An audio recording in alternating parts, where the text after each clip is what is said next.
4 aircraft are on their way to assess 2 objects that have been seen in the southern Indian Ocean, 2,500 kilometres southwest of Perth. And Stan Grant, our international editor, is with me. Stan, we saw those terrible scenes from Malaysia with regards to the families who stormed and put on a protest in a news conference. They were forcibly removed. The Chinese families who have been concerned about the information that they've been receiving from the Malaysians. Just the day before, there were a group of people in Beijing, also family members, who were threatening to hold a hunger strike if they weren't given more information. And that has been at the heart of this, the information that has come from the Malaysian authorities, the credibility of the search itself, the information particularly in the early stages about what may have happened.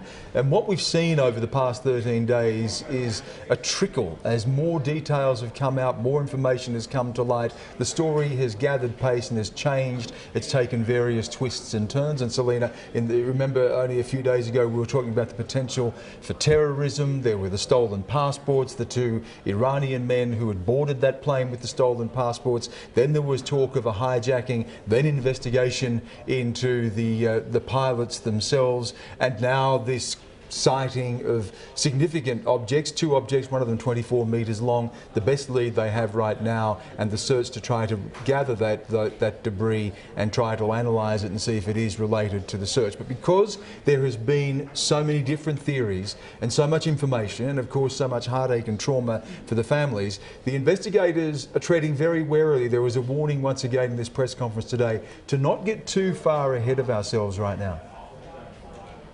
The size and the fact that there are a number located in the same area really makes it worth looking at. But I don't want to speculate about what they are until we get there and we see them. We have 4 aircraft out there this afternoon. The weather is not playing the game with us. We may get a sighting, we may not. We may get it tomorrow, we may not. But we will continue to do this until we locate those objects or we're convinced that we cannot find them.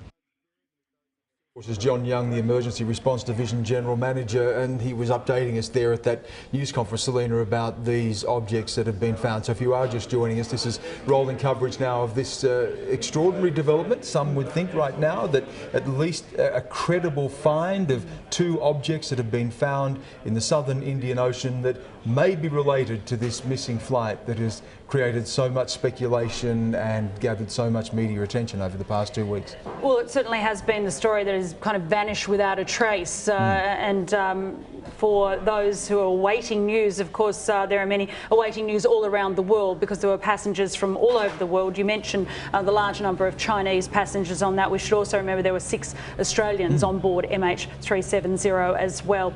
Important to note from John Young that he mentioned about the Royal Australian Navy ship HMAS Success, that it's en route to the area as well, but it is some days away, but it would be equipped to recover any objects that might be located. Yeah, clearly if we're going to look for any immediate breakthrough, we're not going to get one. This is a search that is in its early stages. The information is just coming to light. They've received those satellite objects. They're still being cautious about what it may mean, but it is the best lead they have right now and they're pursuing it. So we could see this, we should see this carry out over the next couple of days. It could be 2 or 3 days before we actually start to get closer to getting that debris and being able to analyse it. But this all came to light a couple of hours ago now when Prime Minister Tony Abbott first announced this to Parliament. Let's have a listen to him and then we'll go to our reporter Dan Murphy, who is in Perth and monitoring this search. But here's the Prime Minister.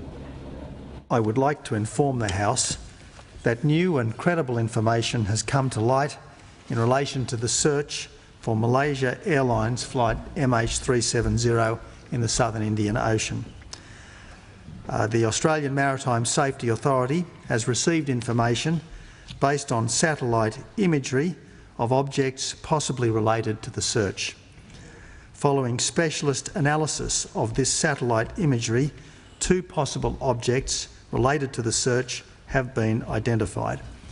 I can inform the House that a Royal Australian Air Force Orion has been diverted to attempt to locate the objects. This Orion is expected to arrive in the area at about this time. 3 more aircraft will follow this Orion they are tasked for more intensive follow-up search. I've spoken to my Malaysian counterpart, Prime Minister Najib Razak, and informed him of these developments. I should tell the House, and we must keep this in mind, the task of locating these objects will be extremely difficult, and it may turn out that they are not related to the search for flight MH370. Nevertheless, I did want to update the House on this potentially important development.